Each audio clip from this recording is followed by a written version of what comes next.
Voilà. Alors, on te laisse la parole, ma belle Stéphanie. Merci Sarah, bonjour à tous, bienvenue. Merci de prendre le temps, une pause santé à midi. Pour celles qui vont réécouter également, merci de prendre le temps. C'est du temps pour vous, hein, pour encore mieux vous comprendre. Je me présente, mon nom est Stéphanie Leslie et je co-anime ce midi avec Julie et Sarah. J'ai le privilège de co-animer cet atelier pour encore plus comprendre, mieux apprendre sur notre corps, hein, cette magnifique machine. J'aime bien l'appeler comme ça parce que c'est toute une machine qu'on a entre les mains et de mieux la comprendre, ben, d'être mieux avec nous-mêmes puis d'être encore plus en santé. Quand on a la santé, oh mon Dieu, hein, c'est, c'est c'est un grand privilège d'être en santé, puis des fois, c'est quand on l'a moins qu'on en prend conscience. Alors, en prendre soin, de quelle façon? Pour moi, j'ai changé beaucoup d'habitudes de vie dans les dernières années, puis la santé de l'intérieur, du microbiote, tous les liens qu'on peut faire. Alors, oui, avec l'alimentation anti-inflammatoire, et tout le pouvoir qu'on a, nous, à comment nourrir notre intérieur. J'ai fait beaucoup, beaucoup de pas, puis c'est rendu une passion pour moi. Alors, toujours dans le mieux-être, avec d'ouvrir ma conscience et d'en apprendre toujours plus. Alors, j'ai le plaisir aujourd'hui, comme je vous ai dit, là, avec Sarah et Julie, on va commencer avec Sarah pour... elle va se présenter, mais Sarah, si vous la connaissez, elle est... moi, je l'appelle la spécialiste, la biologie.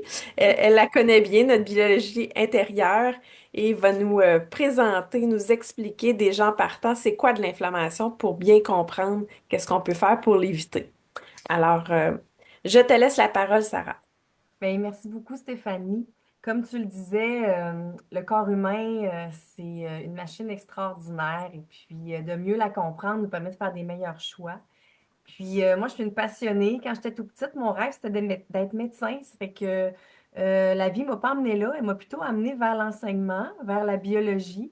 Ce qui fait que d'une autre façon, je me suis même intéressée et à me passionner pour la santé, pour le corps humain, le comprendre. Puis, évidemment, ben, avec les années, je me suis intéressée aussi à d'autres approches pour en prendre soin. Donc, je suis devenue professeure de yoga. Je suis devenue aussi massothérapeute. Donc, j'ai ajouté dans des cordes par rapport à prendre soin de moi. Mais j'ai eu envie de le partager. Fait que j'enseigne aussi le yoga, puis, ben, j'enseigne pas la masso, mais je suis massothérapeute. Donc, je tisse plein de cordes comme ça pour vivre de mes passions finalement. Et j'ai eu un petit épisode de santé, donc j'ai eu un cancer du sein. Et avant ça, je pensais que je mangeais bien, je pensais que je me coupais vraiment bien de moi, mais je me suis rendu compte qu'en approfondissant puis en allant plus loin, en traversant cet épisode-là, ben, j'ai retrouvé la santé, oui, mais j'ai approfondi.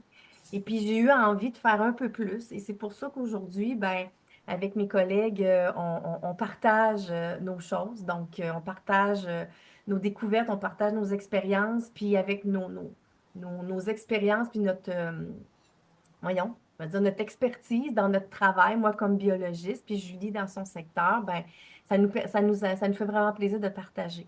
Donc, sans plus tarder, euh, l'inflammation, tu sais, on parle d'alimentation anti-inflammatoire, mais dans le fond, on s'intéresse surtout à qu'est-ce que c'est que l'inflammation. C'est pas juste un gros ennemi, hein, l'inflammation, c'est une réaction naturelle que le corps humain a dans son intelligence de fonctionner par lui-même, de s'auto-guérir. C'est un mécanisme qui est naturel et qui aide à signaler qu'il y a quelque chose qui ne va pas, qu'il y a des cellules qui ont été détruites, qu'il y a quelque chose qui est vraiment nuisible, que ce soit externe, que ce soit interne. Et l'objectif, c'est d'aller éliminer, hein, de déclencher un signal et d'appeler d'autres ressources immunitaires du corps pour être capable d'éliminer ce qui est nuisible. Donc, les causes de l'inflammation, comme vous pouvez voir, il y en a plusieurs. Donc, ça peut être physique, donc une blessure physique. Ça peut être aussi donc, un environnement traumatique. Le mot est peut-être fort, mais je le prends parce que dès qu'il y a une lésion, une brisure, une blessure, on peut dire que c'est un trauma léger, moyen ou grand. les toxines, les polluants, les composés alimentaires irritants. On en apprend de plus en plus aujourd'hui sur des aliments que nécessairement, c'est pas tout le monde qui peut les manger. Des fois, oui, c'est mieux toléré, des fois non. Donc, ça devient des irritants pour des personnes. Et évidemment, les micro-organismes. Donc, on a les virus, les bactéries externes, pathogènes et des parasites. Et également, il peut y avoir du côté de notre machine parfois une réaction très forte qui est dirigée contre quelque chose qui se trompe un petit peu de cible. OK? Et ça déclenche des réactions qu'on dit auto-immunes. Donc, à ce moment-là, ben, le corps, il se dirige contre lui-même et il va avoir des réponses qui vont briser un petit peu ses tissus, ses organes et ça cause des malaises vraiment qui peuvent être très importants. Donc, ça, c'est la petite présentation là-dessus. Donc, les conséquences, en fait, c'est quand il y a une réaction inflammatoire qui se déclenche, c'est parce qu'il y a des cellules au niveau organe, donc c'est vraiment microscopique, qui sont brisées. Et ces cellules-là contiennent des molécules de signalement qui sont diffusées dans l'espace, dans le lieu où elles sont, pour aller déclencher toutes sortes de réactions physiologiques pour que le sang circule plus vers là, pour amener ce qu'il faut pour réparer ou faire arriver mieux les globules blancs, donc toutes les composantes immunitaires. Donc, puis ça peut déclencher de la douleur et ça peut déclencher aussi de l'édème. Donc, il y a les 4 signes d'inflammation que vous voyez ici.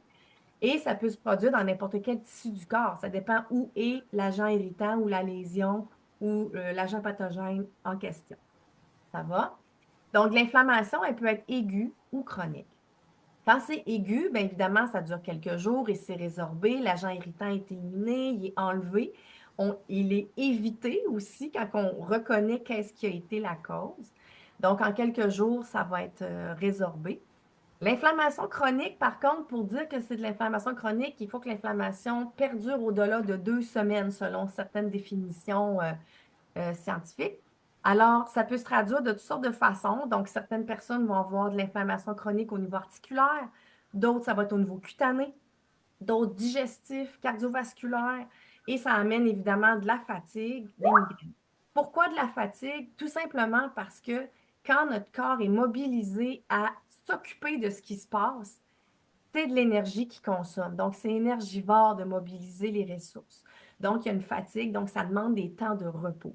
Tout le monde sait que quand on a un rhume puis qu'on s'en occupe, c'est-à-dire qu'on ralentit, il guérit plus vite. Les symptômes disparaissent plus rapidement, même si le virus va être éliminé pendant à peu près une semaine, nous, on va mieux.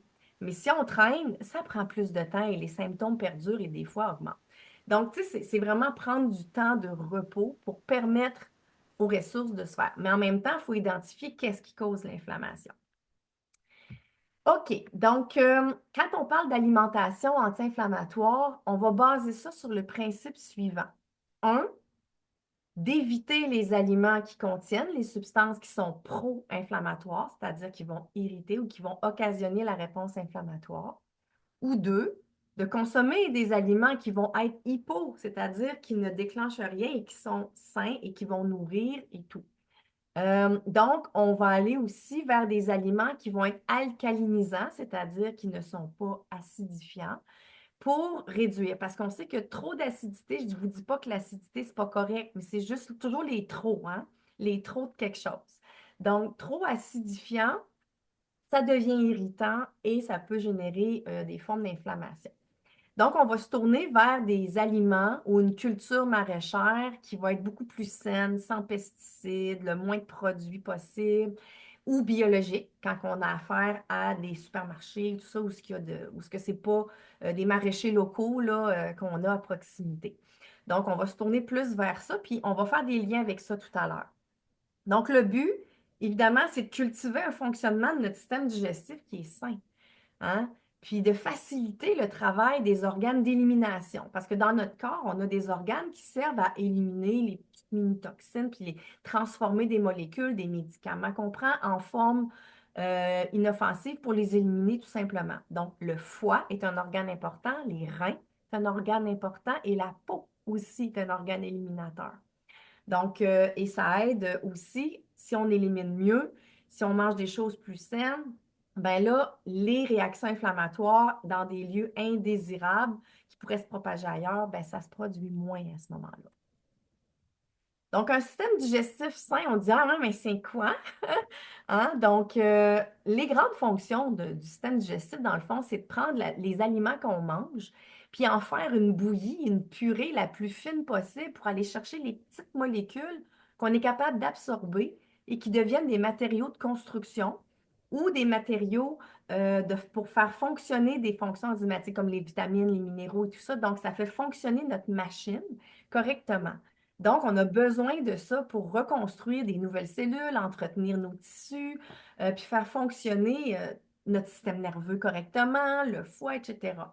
Alors, une fois que tout ça est absorbé comme il faut, ben, on élimine le reste, tout simplement. Et puis, pour ça, ben, notre tube digestif qui commence à la bouche et qui se termine à l'anus, donc vous avez une image ici où on voit le tube imagé, là. Donc, c'est vraiment un grand, grand, grand, grand tube, mais il y a des fonctions précises pour chacun de ces segments. Et puis, le revêtement interne qu'on appelle la muqueuse, c'est elle qui s'inflamme quand il y a une inflammation au niveau digestif. Et quand elle devient plus inflammée, elle devient plus épaisse, plus poreuse. Et là, ses fonctions de digestion ou d'absorption sont complètement déséquilibrées. Et parfois, parce que c'est plus poreux, il entre des choses vers le sang qui ne devraient pas.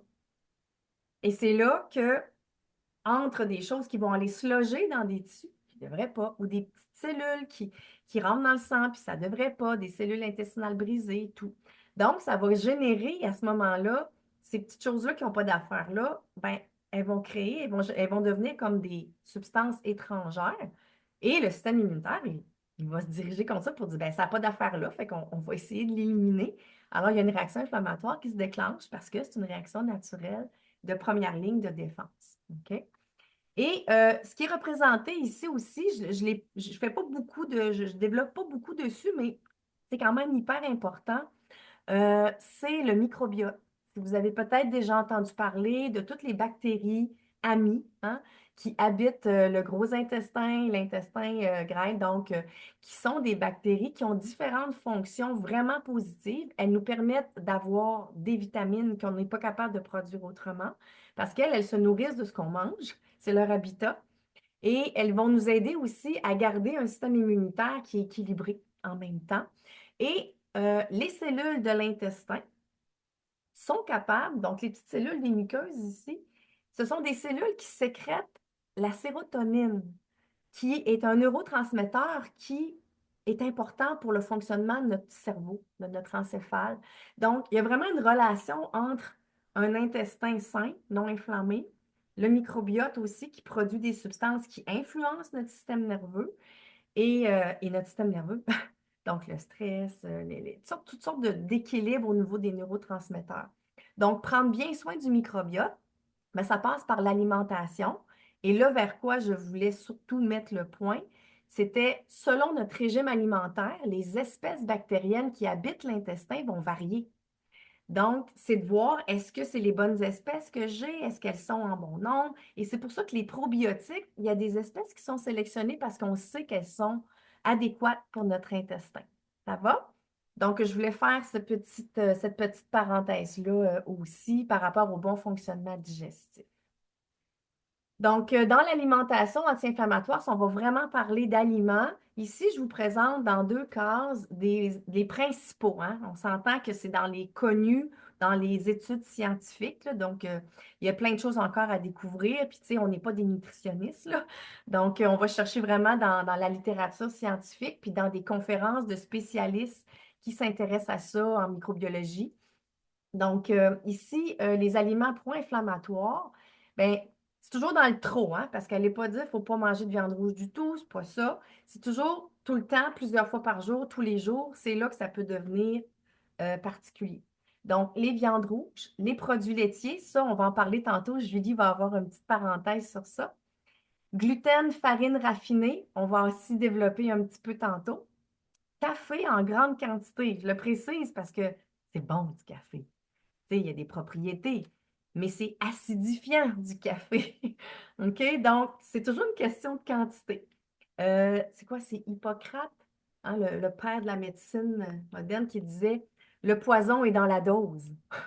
Hein? Fait que c'est toujours une question de quantité parfois de voir qu'est-ce qui va nous convenir ou pas, parce qu'on est tous des êtres humains différents et on n'a pas tous les mêmes tolérances.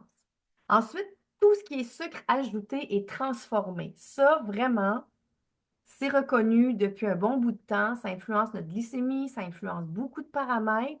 Et ici, je fais une petite parenthèse avec un mot technique, OK?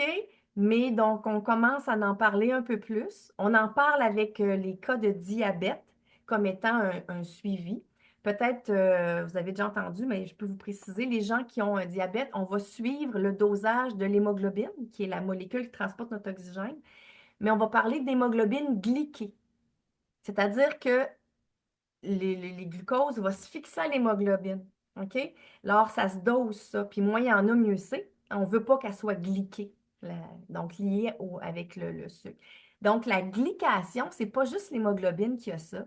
Il y a d'autres tissus aussi dans notre organisme qui peuvent avoir ça. Et cette combinaison-là de molécules de glucose, de glucides avec une protéine naturelle de notre corps ou d'une structure d'un organe, d'une articulation, cette nouvelle combinaison-là, c'est comme si son identité change, puis notre système immunitaire ne la reconnaît pas.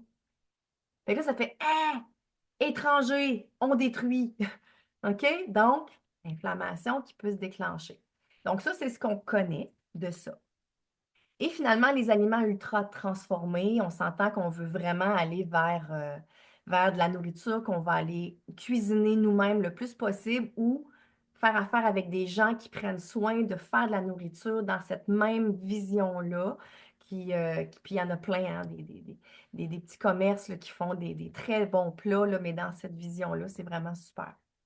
Et de l'autre côté, ben, on va favoriser, tu sais, pour tout ce qui est anti-inflammatoire, ben, fruits et légumes, mais là, je ne l'écris pas tous parce que parmi les légumes, il y en a qui sont inflammatoires.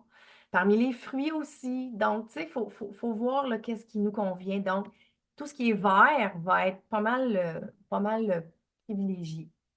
Puis, il y a certains fruits aussi qui contiennent beaucoup d'antioxydants. Donc, prébiotiques, qui sont en fait les fibres et la nourriture de notre microbiote. Donc, c'est pour ça on parle souvent des prébiotiques. En fait, c'est que c'est des petites fibres qui vont nourrir les bactéries dans notre intestin pour les garder en forme et optimale. Les grains entiers, condiments et épices anti-inflammatoires. Là, ici, le mot épice ne veut pas dire piquant. On parle d'épices ici comme curcuma, anis, cannelle, anis étoilé, cannelle, clou de girofle, poivre noir, là j'en oublie, là, gingembre, tu sais, c'est plein de belles épices comme ça qui ont des hyper belles propriétés et que dans la cuisine asiatique, hein, c'est arrivé vers nous, là, mais on commence à les introduire vraiment plus. Ça va? Et tout ce qui est source d'antioxydants. Voilà. Donc, ça, c'est ce que je pourrais présenter. Donc, maintenant, Stéphanie, je te ramène la parole pour la suite. Oui, oui, merci Sarah. Alors, pour poursuivre, on a la belle Julie. Si vous suivez Julie sur les réseaux sociaux, vous savez comment qu'elle a un beau sens de l'humour. Là, elle vient de me dire, moi, je suis le fou du roi parce que il y a eu un petit problème technique, elle a disparu, puis elle n'arrivait pas à revenir. Alors, je l'ai sur mon téléphone, je vous la présente à l'instant. Julie, elle travaille en sciences de l'agriculture. Alors, elle va pouvoir ici nous expliquer plus au niveau du gluten et des produits laitiers. Qu'est-ce qu'il y en est? Il y a deux écoles de pensée et je la laisse vous expliquer tout ça. Alors, la voici, la voilà. Je vais le dire en riant. Juste une petite introduction, c'est parce que tantôt, j'avais eu comme des petits problèmes d'ordinateur, puis Sarah m'avait supprimé. Fait que tantôt, je sais pas, j'ai accroché un piton, mais j'ai disparu de la réunion. Puis j'essayais de me rebrancher, mais l'autre me permettait pas. Fait que me voilà. OK. Fait que excusez-moi si je ris aujourd'hui. Mais mon nom, c'est Julie Marmen. Puis moi, dans la vie, euh, je voulais pas me limiter à du 9 à 5, du lundi au vendredi. Fait que j'avais vraiment besoin de faire plus. Puis dans mon faire plus, puis le lien aussi avec l'alimentation anti-inflammatoire, c'est que moi, j'ai une condition de peau qu'on appelle la rosacée.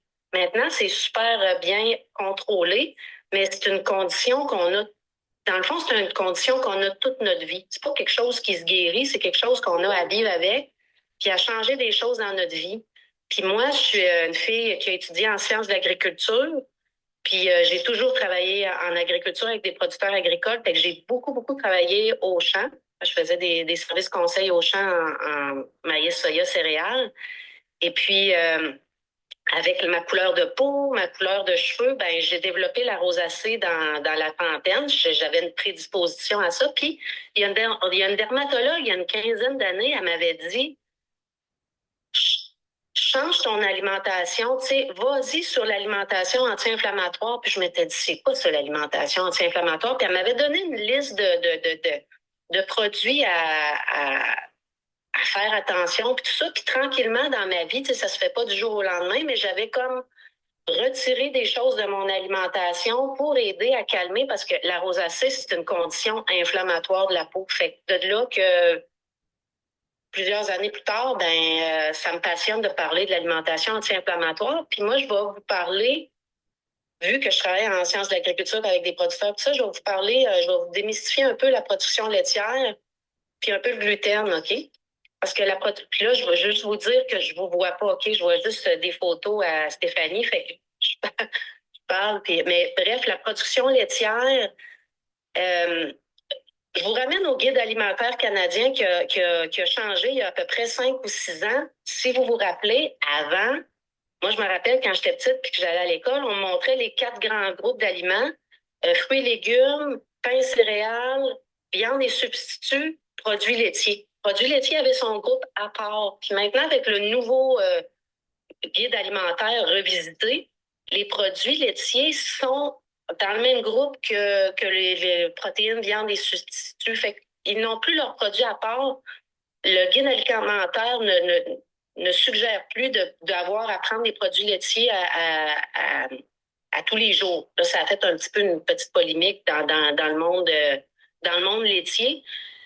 Souvent, on confond avec euh, les intolérances au lactose. OK? Quand on parle d'intolérance au lactose, le lactose dans le lait, c'est un glucide, c'est un sucre. Et puis, cette intolérance-là va surtout être due en vieillissant. Il y a des gens qui ont comme on va dire ça comme ça, peut-être une réduction de leur production d'enzymes qui est la lactase qui digère le lactose. OK? Ça, c'est une chose qu'on va plutôt classer, mettons, dans les intolérances. Mais il y a aussi on va appeler ça un allergène. Le lait va plus être un aliment pro-inflammatoire de par sa protéine qu'on retrouve dans le lait. Un type de protéine qu'on retrouve, là, je ne veux pas aller pousser trop loin, mais qu'on retrouve dans certaines vaches, qui c'est dans leur génétique de produire en plus grande quantité cette protéine-là. Il y a d'autres vaches qui la produisent moins. Il y a puis c'est une protéine qu'on trouve dans la production laitière. Fait que ce qu'on m'avait dit, puis j'ai démystifié un peu parce que moi, je suis en contact avec du monde qui travaille beaucoup en production laitière, mais je me rappelle que dans la liste de cette dermatologue-là, dans le temps, il était plutôt conseillé d'aller chercher un produit de chèvre, comme fromage de chèvre, yogourt de chèvre. C'est ça que je fais. Pourquoi? Puis ça, je vais creuser encore plus, mais ce que j'en comprends, c'est que c'est plus digestible, cet aliment-là, quand c'est avec le chèvre. Je ne sais pas s'il y a moins la protéine. Ça, c'est quelque chose que je vais fouiller parce que j'ai commencé à questionner plus là-dessus, que je reviendrai avec des réponses par rapport à ça. Mais moi, je me penche plus vers ce genre de produit-là. Puis quand j'arrive pour un lait, je vais prendre une boisson.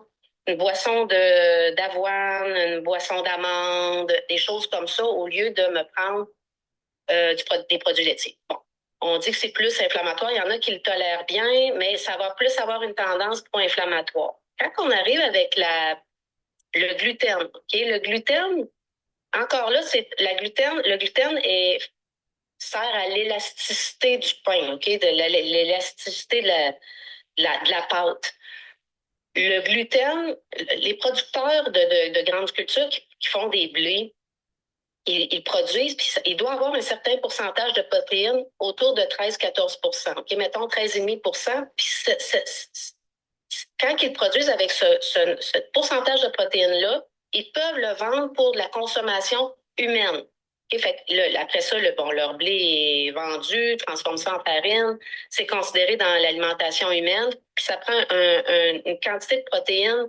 Puis ils peuvent pas aller en bas de ça parce que sinon, c'est vendu pour du blé animal, puis ils sont payés beaucoup moins cher. Ils demandent d'avoir un plus grand pourcentage de protéines parce que ça va plutôt être pour les farines, tu sais, nos farines blanches, là, Robin Hood, puis Five Rose, puis tout ça. Des farines qui sont transformées, blanchies, puis tout ça. Mais quand on se tourne plus vers des blés, des farines artisanales moulues à la pierre, même que j'avais pris en note ici, des blés mous avec des fermentations lentes, les gens vont moins réagir parce que il va y avoir moins de gluten dans ces types de farines-là. Je ne dis pas qu'il n'y en a pas, mais il va en avoir moins. Fait que les gens bon, quand tu as une intolérance, tu as une intolérance, c'est tout, là. Mais quand c'est plus une tendance inflammatoires ou des inconforts, des ballonnements, ben, quand on se tourne avec ces types de farines-là, ça va aider. Fait que moi, c'est un peu ça que j'ai changé dans mon alimentation. Fait que c'est un petit peu ça que je voulais vous dire sur ces deux aliments-là que c'est le gluten, les produits laitiers, c'est souvent pour ça qu'ils disent de les retirer ou les réduire parce que c'est des aliments qui sont plus ben, pro-inflammatoires. Merci beaucoup, Julie. On a une question ici, si tu veux y répondre directement, si tu connais la réponse. Que pensez-vous du lait A2A2? Au lac Saint-Jean, il y a une ferme dont les vaches produisent ce lait. Ah, c'est une super bonne question parce que j'avais justement, je voulais pas remplir mais vu qu'on me la pose, j'en parle habituellement. Puis j'en ai justement parlé avec une personne ce matin parce que juste pour remettre dans le contexte, la protéine inflammatoire, tu as caséine A1, caséine A2. Ce sont deux protéines qui vont être inflammatoires, mais la A1 les plus, OK? Bon. Le lait, puis je veux juste vous mettre au courant qu'on se dit OK, c'est le type de vache Holstein qui fait la protéine, la caséine A1, OK? Puis il y a d'autres vaches que dans leur génétique, comme les Jersey, les Yorkshire, c'est des plus petites vaches, les autres, c'est plus la protéine A2 qui va être moins inflammatoire. Quand que les producteurs, ils vendent leur lait, là, OK, il y a les trocs de lait qui arrivent, ils remplissent aux 2 jours, OK? Après ça, ils remplissent, ils vont chercher le lait chez le producteur, puis après ça, ils vont chez le voisin. Fait que le lait, même si les producteurs ont des vaches qui vont faire plus une production de lait A2, on va dire ça, c'est mêlé avec les voisins, puis c'est envoyé aux usines de transformation. Il y a des fermes, oui, qui commercialisent de par leurs vaches. Ils font leur propre commercialisation de leur lait qui va être A2. Puis justement, il y en a une au Lac-Saint-Jean, c'est ça, parce que j'avais pris en note tantôt qu'il y avait une ferme qui s'appelle Missisca, qui est à Bedford, qui va faire l'embouteillage de son lait, qui va faire son fromage. Oui, ça aurait une connotation moins inflammatoire. Fait que c'est à essayer. Je sais pas si ça répond à la question, là. Oui, merci beaucoup. Je crois bien, hein, Sarah, tu peux peut-être faire un suivi avec France qui a posé la question. On a Marie-Claude qui demande, Oui, il est au Saguenay. Mais oui, oui, c'est à essayer les laits A2 parce que ils sont moins. Cette protéine-là est moins inflammatoire que l'autre protéine qui est A1. OK? parfait. Il y en a aussi, est pro-inflammatoire, mais beaucoup moins élevé. Puis France, elle nous répond que oui. Merci beaucoup, Julie. Également, comme question, il y a Marie-Claude qui demande si la farine d'avoine, de coco ou d'épeautre, par exemple, contient moins de gluten. OK, je vais répondre pour l'avoine. L'avoine ne contient pas de gluten. Pourquoi que souvent on va dire, des fois ils commercialisent en disant avoine sans gluten. Premièrement, la plante d'avoine ne produit pas de gluten, c'est que c'est manutentionné aux mêmes endroits souvent que d'autres céréales comme le blé. OK, fait que c'est pour ça que probablement quand ils écrivent sans gluten, c'est parce que ça a été manutentionné à des places qui n'avaient pas de. Fait que oui, l'avoine. Hey, l'épeautre, il faut que je vérifie. Je ne sais plus s'il y a du gluten dans l'épeautre. Je ne sais pas si Sarah est capable de répondre à ça, mais Vite comme ça, je pense que pour le coco, non. Tu sais, il y a des farines, puis l'épeautre, je crois que ça dépend. Là, il y a Camus aussi. Tu sais, mais il faut aller voir. Des fois, c'est des gluten différents, ou comme tu mentionnais, Julie, qui sont moins concentrés, moins abondants, puis des gluten qui génétiquement sont différents parce qu'avec l'agriculture des années, le blé de v'là 100 ans, puis de v'là 50 ans, c'est plus le même blé d'aujourd'hui. Donc, la transformation a changé plus rapidement que nous, notre capacité à gérer le nouveau gluten. Tu sais. Fait que je pense que ça serait à confirmer pour l'épôtre, Marie-Claude. Je pourrais faire un suivi avec toi, je vais le noter. Super. Merci beaucoup. Merci, Julie. Je vais te déposer, je vais reprendre la parole. Et je te laisse si tu veux écouter. Alors, merci encore. Voilà, moi, pour me présenter un petit peu plus, moi, je viens du monde de la restauration où ce que tout allait très, très, très, très vite. Et j'ai fermé mon restaurant en 2021. Je me suis redirigée complètement et je suis en santé mieux-être maintenant avec les soins énergétiques, l'hypnose. Écoutez, j'ai changé, comme vous pouvez constater, ma vie au complet et j'ai changé aussi mes habitudes, mais ça a été tout un défi. Je suis une fille de solution, comme vous avez pu constater. Et je suis ici pour vous parler justement de moi, entre autres, des solutions que j'ai trouvées. Parce que bon, là, on vous en parle, on vous dit ça, ça plus, ça moins, ben, on vous laissera pas en plan comme ça.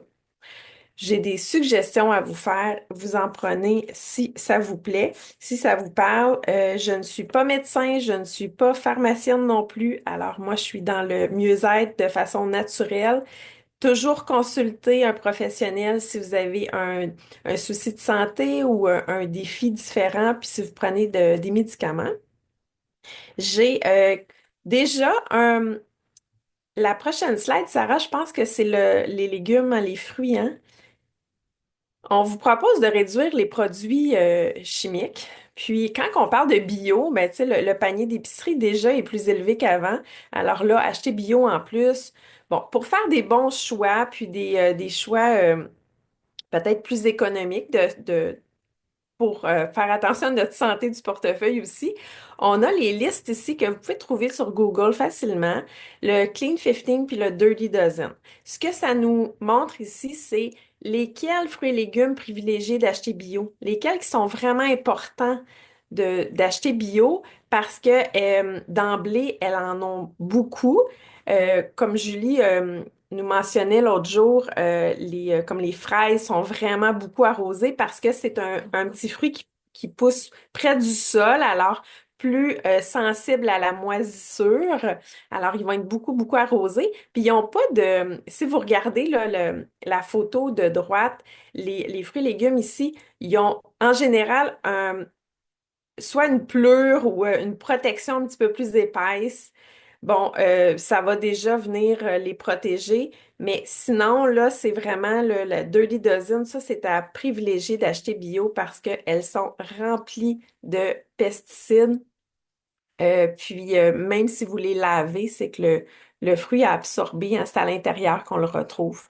Puis ici, moi, je privilégie beaucoup euh, le congelé, le surgelé. Alors, tu sais, les fruits et légumes sont cueillis à maturité. Alors déjà, sont pleins de vitamines, puis sont surgelés tout de suite. Alors, on retrouve une belle fraîcheur. Puis même si c'est pas en saison, ben, on peut avoir accès. Puis toujours les acheter bio, évidemment. Puis là, vous retrouvez le Clean 15 qui fait pas vraiment de différence si vous les achetez bio ou pas. Alors, vous pouvez faire des meilleurs choix. Ensuite, moi, dans les produits que j'utilise maintenant, beaucoup, encore là, c'est des suggestions, mais c'est des choix que j'ai faits, des remplacements pour améliorer parce que j'avais un train de vie très, très rapide. Je le diminue, je le ralentis de plus en plus, mais en observant mon rythme puis qu'est-ce que je mangeais, je me suis aperçue que j'avais des manques. Alors moi, tu peux enlever la slide si tu veux, Sarah.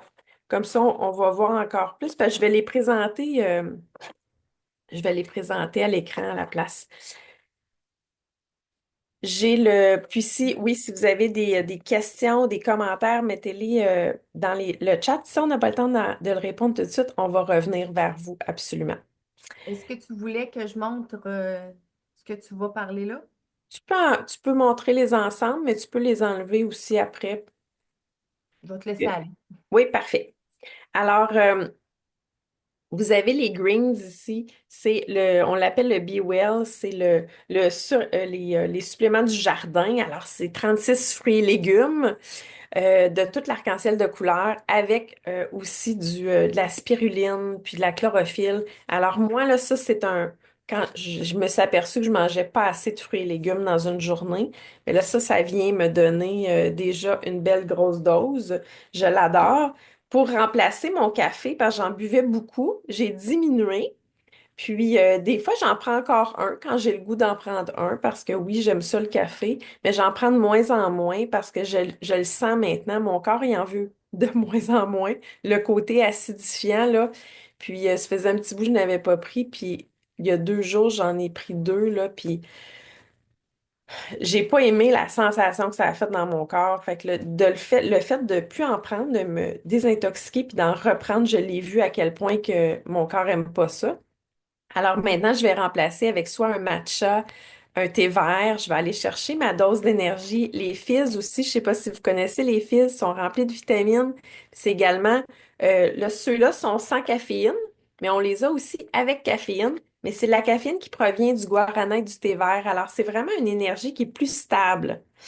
Ça, c'en est un là, que j'ai ajouté tranquillement. Je me dis, ah oui, je fais des tests, tu sais. Le gut health, ça, c'est pour venir ajouter des enzymes au niveau digestif. Sarah en a parlé. Si on a besoin d'un petit peu plus d'enzymes pour nous aider à digérer, on le retrouve dans le gut health. Mais on retrouve également probiotiques et prébiotiques. Alors ça, c'est un 3 dans un vraiment intéressant. Le Inner Calm, c'est des plantes adaptogènes, l'ashwagandha et le safran. Ça, c'est de la méditation en bouteille. Je l'adore, ce produit-là, là. Si moi, j'ai eu un défi à ralentir, puis à apprendre à respirer, à apprendre à juste comme calmer mon système nerveux. Mais ça, les plantes adaptogènes en phytothérapie, hein, c'est utilisé, ça fait plusieurs années, là, c'est pas nouveau. Mais c'est un produit que j'adore parce que ça goûte la limonade rose. Alors, ça me fait comme un petit jus dans la journée, mais choum, ça m'aide à descendre de quelques crans. Puis le soir aussi, ça m'aide à... c'est pas, ça, il n'y a pas endormissement, là, il n'y a pas de somnolence dans ce produit-là, mais ça l'aide à calmer pour amener à aller tranquillement au lit, pour passer dans un autre mode. Puis les protéines végétales, ça c'est un autre produit que j'utilise beaucoup pour éviter d'aller chercher des mets qui sont transformés ou des mets rapides. Alors d'avoir un shake sous la main, ça m'aide énormément. Et aussi pour cuisiner des collations qui sont santé, protéinées, remplies de bonnes choses. Alors voilà, ça c'est mes suggestions de produits, entre autres, là, que j'ai utilisés, que j'ai changés dans mon quotidien pour prendre soin de ma santé, prendre soin de tous mes systèmes, puis de connaître de mieux en mieux, de plus en plus, ma belle machine.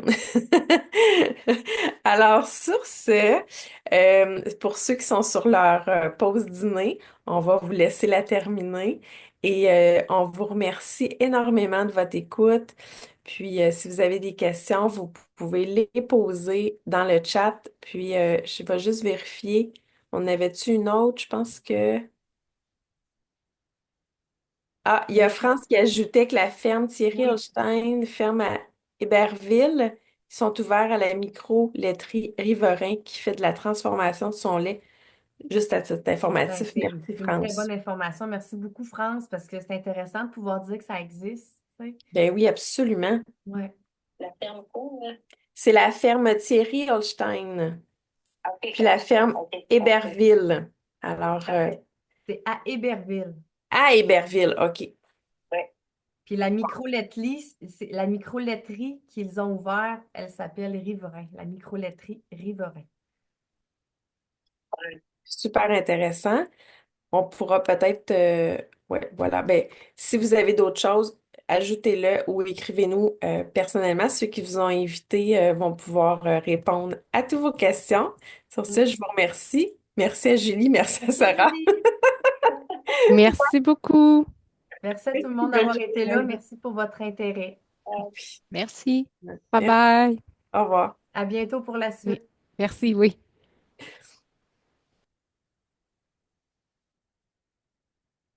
Bye, Chantal.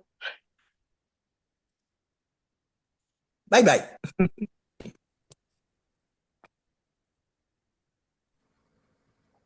J'ai-tu arrêté l'enregistrement?